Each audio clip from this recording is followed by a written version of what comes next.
नमस्कार, मैं सरिता सोनी और आप देख रहे हैं बीकेटी न्यूज 24। खबरों को विस्तार से जानने के लिए आइए चलते हैं खबरों की ओर। रानी लक्ष्मीबाई केंद्रीय कृषि विश्वविद्यालय में आयोजित चौथे अखिल भारतीय किसान मेला एवं कृषि प्रदर्शनी 2026 का गरिमामय वातावरण में सफल समापन हुआ। विकसित कृषि विकसित भारत 2047 थीम पर आधारित इस 3 दिवसीय आयोजन में देश के विभिन्न राज्यों से आए प्रगतिशील किसानों, कृषि वैज्ञानिकों, कृषि उद्यमियों, स्वयं सहायता समूहों, किसान उत्पादक संगठनों, कृषि विश्वविद्यालयों, कृषि विज्ञान केंद्रों एवं कृषि से जुड़ी संस्थाओं ने सक्रिय सहभागिता के साथ साथ बुंदेलखंड से 10,000 से अधिक किसानों ने प्रतिभाग किया। समापन सत्र के मुख्य अतिथि महापौर झांसी बिहारी लाल आर्य ने अपने संबोधन में कहा कि वीरांगना रानी लक्ष्मीबाई की धरा पर यह किसान मेला यहाँ के किसानों के लिए वरदान साबित होगा। विशिष्ट अतिथि विमल कुमार दुबे आईएएस मंडलायुक्त झांसी मंडल झांसी ने कहा कि उत्तर प्रदेश को $1 ट्रिलियन इकोनॉमी बनाने में किसानों की निर्णायक भूमिका होगी। अध्यक्षीय संबोधन में कुलपति प्रोफेसर अशोक कुमार सिंह ने कहा कि विकसित कृषि कैसे हो, इसके लिए इस मेले में भारतीय कृषि अनुसंधान परिषद की 14 संस्थाएं, कृषक उत्पादन संगठन, प्रगतिशील किसान आए हुए हैं और किसानों को विभिन्न तकनीकियों की जानकारी दे रहे हैं। संचालन डॉक्टर प्रभात तिवारी एवं सभी लोगों का आभार डॉक्टर अर्तिका सिंह ने व्यक्त किया। आइए देखते हैं सरिता सोनी की रिपोर्ट। किसानों के लिए बुंदेलखंड के लिए कितना लाभदायक है? कि मैं आपको अवगत कराना चाहूँगा कि रानी लक्ष्मीबाई केंद्रीय विश्वविद्यालय के तत्वाधान में 14 तारीख से 16 तारीख तक के मध्य ये राष्ट्रीय स्तर का कृषि मेला आयोजित किया गया और इस कृषि मेले का उद्घाटन माननीय कृषि मंत्री जी द्वारा उत्तर प्रदेश शासन के द्वारा किया गया था।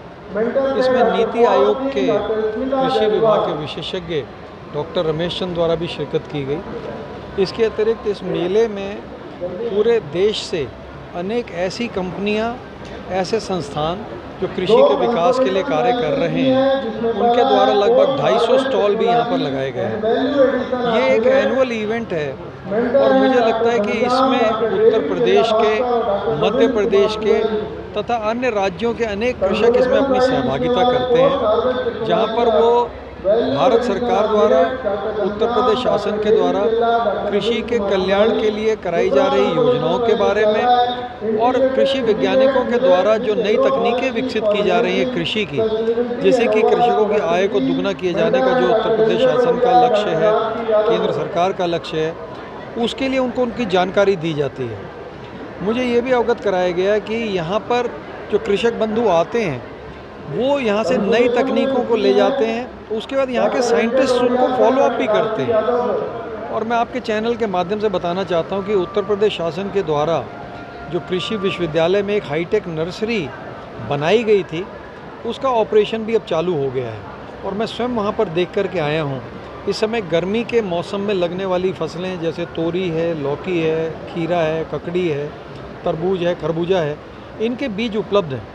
तो मैं आपके चैनल के माध्यम से अपने समस्त किसान भाइयों से ये अनुरोध करना चाहता हूँ कि ये जो हाईटेक नर्सरी उत्तर प्रदेश शासन के द्वारा यहाँ पर स्थापित की गई है, उसमें उत्पन्न की जाने वाली पौधों से आप लाभान्वित हों। पूरा वार्षिक कैलेंडर हम इसका जारी करने जा रहे हैं कि किस प्रकार से कौन से किसान किस महीने में आकर के अपनी बीज और सैपलिंग्स हमसे ले सकते हैं। तो इस प्रकार से मुझे लगता है कि ये पूरा का पूरा आयोजन बुंदेलखंड के रीजन के लिए किसानों को सरकार की प्राथमिकताओं की जानकारी देने के लिए, कृषि वैज्ञानिकों के द्वारा विकसित की जा रही तकनीकों को उनसे अवगत कराने के लिए, शाक भाजी की विभिन्न प्रतियोगिताएं होती हैं, उसमें उससे उनको एक अच्छा उन्नत कृषि करने की जो लगन लगती है, मुझे लगता है कि ये मेला अपने आप में मील का एक पत्थर है बुंदेलखंड के कृषकों के लिए।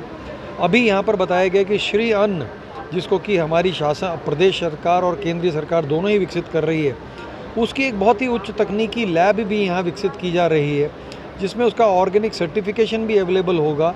और इसके अलावा जो तकनीक कि जिसमें वो उनके पेस्टिसाइड्स हैं या हमारे जो फर्टिलाइज़र्स हैं, उसका केमिकल कंपोजिशन क्या है, उसकी पूरे के पूरे आंकड़े उनको उपलब्ध कराए जा सकते हैं। मुझे लगता है कि श्री अन्न का जो ये क्षेत्र है बुंदेलखंड, उससे इस फसल को एक्सपोर्ट करने भी हमें मदद मिलेगी। एक बार पुनः मैं इसका आयोजन करने वाले यहाँ के वाइस चांसलर को और उनके पूरी फैकल्टी टीम को, सभी को बहुत बहुत बधाई देता हूँ और मुझे लगता है कि ये मेला उत्तरोत्तर तरक्की कर रहा है और हमारे किसान भाइयों को लाभान्वित कर रहा है। सर एक छोटा सा सवाल, और क्या किसानोंको आज बुंदेलखंड के किसानों के लिए क्या है आगे? रानी लक्ष्मीबाई कृषि विश्वविद्यालय, केंद्रीय कृषि विश्वविद्यालय में 3 दिवसीय अखिल भारतीय किसान मेला एवं कृषि प्रदर्शनी का आयोजन किया गया। हमारे प्रदेश के यशस्वी कृषि मंत्री आदरणीय शाही जी ने उसका 14 तारीख को शुभारंभ किया। आज समापन दिवस था। वास्तव में हम कह सकते हैं ये कृषि विश्वविद्यालय, हमारे कुलपति जी AK सिंह जी को 3.5 साल हो गए, लेकिन ये आधुनिक तकनीक से हमने देखा, आज हम मौके पर देखा हाईटेक नर्सरी जो वो देखा, काफ़ी बदलाव हुआ। और ऐसे कार्यक्रम हमारी सरकार की मंशा है। हमारे केंद्र की सरकार मोदी जी नेतृत्व में योगी जी पूरी चाहते किसानों का उत्थान हो, किसान आगे बढ़े। और बुंदेलखंड का किसान जो आज़ादी के 70 साल तक पिछड़ा रहा, आज बुंदेलखंड में किसानों को सारी सुविधाएं मिलें। आज बुंदेलखंड में सिंचाई सुविधा है तो केन बेतवा लिंक परियोजना जो 45,000 करोड़ की है, हमारे आज उसकी शुरुआत हो गई है। 4-5 साल में वो तैयार हो जाएगा। तो माने कितना बदलाव हुआ है किसानों के। प्रधानमंत्री जी की मंशा है, मुख्यमंत्री जी के, कि वो यहाँ का किसान बुंदेलखंड का पंजाब हरियाणा की तरह विकसित हो, यहाँ की 2 गुनी 4 गुनी आय हो।